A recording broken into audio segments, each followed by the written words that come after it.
முயல்கள் அப்படின்னு எடுத்துக்கிட்டா கிட்டத்தட்ட 70 நாடுகளில் 300க்கும் மேற்பட்ட வகைகள் இருக்குது. இதில் இந்தியாவில் காணப்படுற முயல்களை புலி முயல் இல்லைனா காட்டு முயல் அப்படின்னு சொல்கிறாங்க. இந்த வீட்டில் வளர்க்குறதுக்கும் வேட்டையாடுறதுக்கும் தடை விதிச்சிருக்காங்க. பொதுவாகவே முயலோட பற்கள் வளர்ந்துக்கிட்டே இருக்கும். காட்டில் இருக்கிற உணவுகளை சாப்பிட்றதுக்காண்டி அதோட பற்கள் வடிவமைக்கப்பட்டிருக்கு.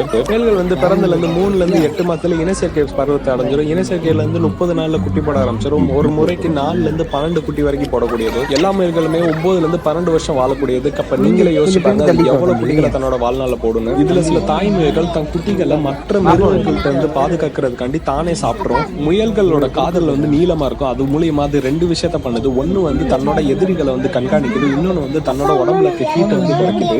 முயல்கள்